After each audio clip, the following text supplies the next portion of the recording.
بسم اللہ الرحمن الرحیم۔ پیارے دوستو، آج کی اس ویڈیو میں ہم آپ لوگوں کو ایک قیدی کی دعا کا اسلامی کہانی بتائیں گے۔ سب سے پہلے اگر آپ لوگ ہمارے چینل پر نئے ہیں تو پلیز ہمارے چینل کو سبسکرائب کریں اور ساتھ ہی میں بیل آئیکن کا بٹن دبائیں تاکہ آنے والی ہر ویڈیو آپ لوگوں تک پہنچ سکے۔ تو چلیے شروع کرتے ہیں۔ پیارے دوستو، بیان کیا جاتا ہے کہ ایک بڑی دوپہر کی بات ہے جب ہر طرف لوگ اپنے اپنے کاموں میں مصروف تھے۔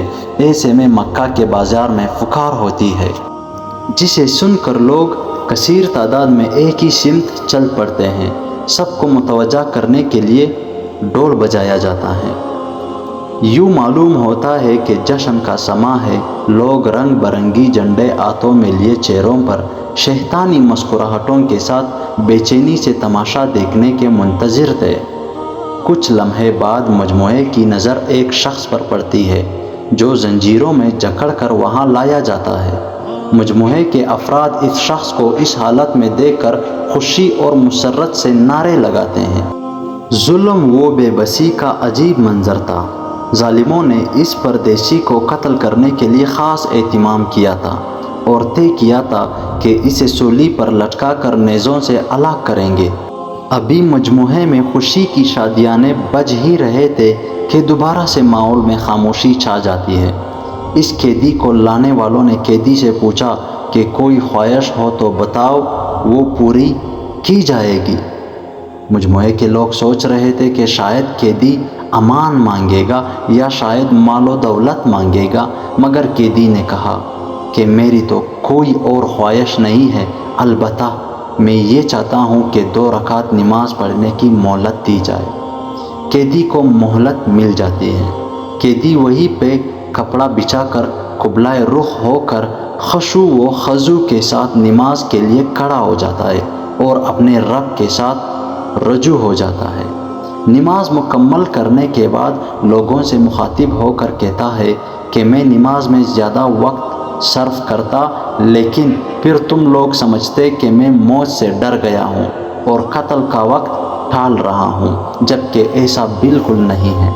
اس کے بعد یہ قیدی بڑی دلیری اور شجاعت کے ساتھ سولی کے نیچے کھڑا ہو جاتا ہے۔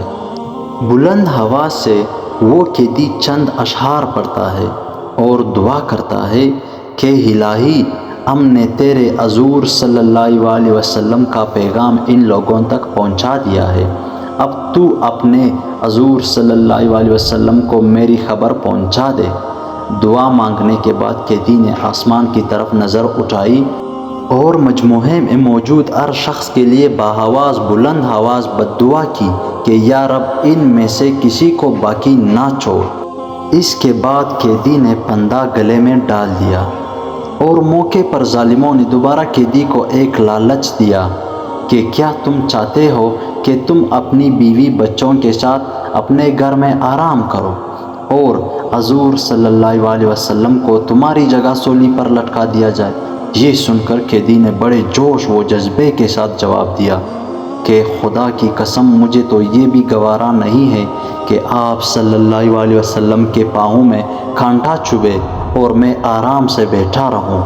بس یہ سننا تھا کہ ظالموں نے سولی کا رسا کھینچ دیا اور قیدی کو پھانسی پر چڑھا دیا۔ اس موقع پر جبرائیل علیہ السلام نے اس قیدی کا سلام حضور صلی اللہ علیہ وسلم تک پہنچایا۔ اس وقت حضور صلی اللہ علیہ وسلم اپنے صحابہ کے ساتھ ایک جماعت کے درمیان تشریف فرما رہے تھے۔ اچانک آپ صلی اللہ علیہ وسلم پر وحی کی کیفیت طاری ہو گئی اور منہ سے بے ساختہ نکلتا ہے، وعلیکم السلام۔ صحابہ کرام حیرت سے آپ صلی اللہ علیہ وسلم کی طرف دیکھتے ہیں۔ آپ صلی اللہ علیہ وسلم نے ان کی حیرت باندھ لی اور مخاطب ہو کر فرمایا کہ خبیب رضی اللہ عنہ کو اللہ تعالیٰ کے دشمنوں نے قتل کر ڈالا ہے۔ یہ جبرائیل امین مجھے اس کا سلام پہنچانے آئے تھے۔ خبیب رضی اللہ عنہ مدینہ کے ان خوش نصیبوں میں سے تھے جنہیں ہجرت کے قبل اسلام کی شہادت ملی۔ جنگ بدر کے 313 بہادروں میں آپ کا نام بھی شامل ہے۔ آپ نے اس غزوہ میں مشرکین کے ایک بڑے رئیس حارث بن عامر کو جہنم واصل کیا تھا۔ یہی آپ رضی اللہ عنہ کے مسلمان ہونے کے ساتھ ساتھ دوسرا قصور تھا جس پر قریش نے آپ کو دھوکے سے قابو کر کے جس بد کرداری کا مظاہرہ کیا وہ کھلی شیطانت اور بزدلی تھی۔ ایسا فعل تو عرب کے قومی روایتوں کے بھی خلاف تھا، مگر قریش کے مشرکین جوش انتقام میں بالکل اندھے ہو چکے تھے، اس لیے حضرت خبیب رضی اللہ عنہ کو اس بے دردی سے شہید کیا گیا۔ حضرت خبیب رضی اللہ عنہ کی شہادت کے چند دن بعد حضور صلی اللہ علیہ وسلم نے چند صحابیوں کو ان کا جسد خاکی مکہ سے لانے کا حکم دیا۔ حضرت زبیر اور حضرت مختار رضی اللہ عنہ نے مکہ پہنچ کر جب آپ رضی اللہ عنہ کا خاکی سولی سے اتارا تو یہ دیکھ کر حیران رہ گئے کہ آپ کا جسم بالکل تازہ ہے، آپ کے زخموں سے ابھی تک خون ٹپک رہا ہے۔ بے شک حضرت خبیب رضی اللہ عنہ ایک جلیل القدر صحابی تھے جو کہ آپ صلی اللہ علیہ وسلم سے بے حد محبت کرتے تھے۔ آپ رضی اللہ عنہ نے غزوہ احد میں بھی بہادری اور استقامت کا مظاہرہ کیا تھا۔ آپ رضی اللہ عنہ وہ صحابی ہیں جن پر حضور صلی اللہ علیہ وسلم نے بھی سلام بھیجا۔ پیارے دوستو، اللہ تعالی ہم سب کو نیک راہ پر چلنے کی توفیق عطا فرمائے۔ ویڈیو کے اختتام یہی پر ہوتی ہے۔ اللہ حافظ۔